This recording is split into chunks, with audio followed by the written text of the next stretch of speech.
A new mystery attacker has taken place, and there's a whole new list of potential suspects that are popping up, and others could be pulled into this as well. Starting things off with yet again another new mystery storyline being introduced by WWE. Mystery storylines could be great for WWE television when they're used properly and it actually has a proper direction and great payoff in mind. But fans are starting to get a bit fed up with the mystery storylines because they've been introducing quite a lot of them all at the same time.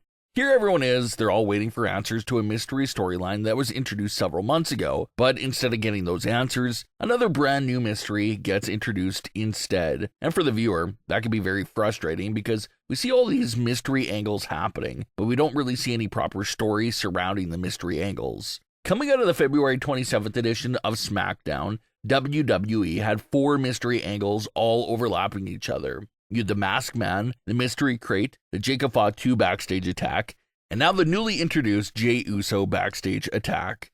The February 27th edition of SmackDown kicked off with Jey Uso being stretchered out after being attacked backstage. In reality, this was done to write Jey Uso out of the men's Elimination Chamber match. There was no plans at all for Jey to take part in this year's match.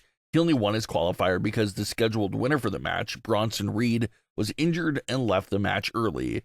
So they had no choice but for Jey to win the match within that moment on Raw. But here we are a few days later, and they had to pull Jey out of the match because he was never planned to be in it. And they actually needed a Vision member in the Chamber match for the whole angle with the Masked Man and Seth Rollins. So that's why the final spot ultimately had to go to Logan Paul. So that's the reality of why the backstage attack happened to Jey Uso. But how about in the in-universe storyline reason to why that's happening and who's responsible? That is the big question right now. With the way WWE television has been lately, it's possible that maybe we see a reveal and big full story behind it, but there's also a possibility that we never find out and they just leave it in limbo. You never know what side of the coin you're going to get with these mystery storylines. It's either a big amazing reveal or something completely anticlimactic. But assuming there is a story and culprit here behind the attack on Jey Uso, who could it be? A lot of fans are looking at Cody Rhodes as a top suspect for the attack on Jey. Cody was a top suspect for the attack on Jacob a few months back, and since Cody's been acting strange as of late, fans are very suspicious of Cody. But where the Cody theory starts to fall apart is the motive. The motive is pretty weak. There's no real reason for Cody to attack Jey. They both qualified. They're both in the Elimination Chamber match and both got their spots, so attacking each other beforehand does seem pretty pointless. But what does make sense for when it comes to the Jey Uso attacker is if the attack came from someone that was on the outside looking in for when it comes to the Elimination Chamber match itself. Someone that maybe participated in one of the qualifiers, but lost the match and did not get a spot in the Elimination Chamber match. Now you got something brewing there. Now you got some good motive for the attack on Jey. It came from someone that was unsuccessful in their own qualifier and was enraged to see Jey Uso in the match and not themselves. If that's the description we're going in for the attacker, then we do get some top suspects that perfectly fit that motive. The first one being Fatu himself. Fatu knows what it's like to get attacked backstage and lose a big opportunity because of it. So maybe after having it done to himself, Jacob tried to pay it forward to the universe and do it to someone else, with him taking out Jey Uso in order to try to make a last-second push for himself to take that final spot, which we did see Jacob do. The second Jey was down, Jacob was pitching himself for the Chamber match to Nick Aldis, so maybe you could connect things there. But the big hole in this theory is the fact that Jey Uso is literally family to Jacob. Would Jacob be willing to do something so awful and hostile to his own relative? That's where the theory falls apart right there. Members of the bloodline take their family bond very seriously, so it's hard to picture them doing something like that to each other.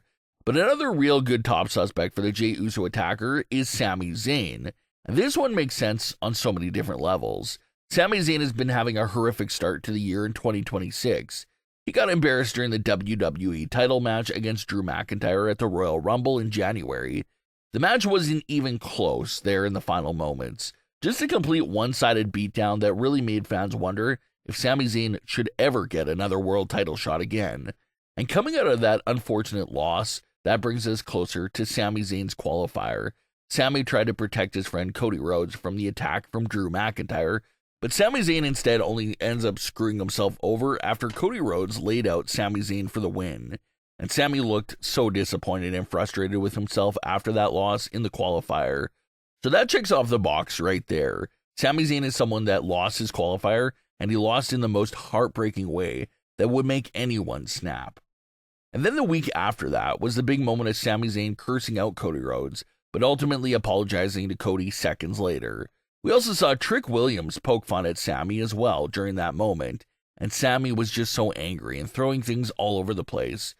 He's so conflicted with himself. He doesn't know what to think or feel right now. And that brings us to the February 27th edition of SmackDown, where Sami Zayn confronted Jacob Fatu and accused Jacob of being the one to attack Jey. But in a similar fashion to the week prior, Sami took some of his words back and once again started throwing things around backstage in full rage. So is it possible that Sami Zayn was projecting a bit there towards Jacob about the attack on Jey Uso? It seems like a possibility. You also can't forget Sami's close bond to Jey. That would make the reveal of him being the attacker hurt even more. Out of all the Bloodline members, Sami's had the closest bond with Jey Uso. They both stood up for each other so many times during the peak days of the Bloodline, and they've always been cool ever since. But maybe Sami Zayn has reached that boiling point of jealousy that he can't come down from. Sami Zayn had to watch Jey Uso win the Royal Rumble in 2025. He had to watch Jey become the World Heavyweight Champion at WrestleMania, and now he had to see Jey Uso recently qualify for the Chamber. He's standing by and watching his close friend Jey Uso basically live out his whole entire personal dream. And maybe it's good to the point where Sami Zayn had enough of all the recent Jey Uso success and stepped in to do something about it. Sami Zayn is probably thinking, why Jey and why not me? How did Jey Uso win a world title before me? How is he continuing to win all these big matches, but I can't? Maybe these are all things that Sami Zayn was asking himself until he finally snapped and attacked Jey Uso. He just couldn't stand by and see all the Jey Uso victories anymore. So he took Jey Uso out of the match to make himself feel better about his recent losses. It's possible that Sami is responsible because we clearly see that Sami Zayn appears to be mentally unstable right now. We've seen a few segments lately where he exhibited a lot of pure rage. So what if he did pour that into the attack on Jey Uso? Sami Zayn, strangely enough, checks off a lot of those boxes, so that's what makes him a pretty decent sleeper pick for the Jey Uso attacker.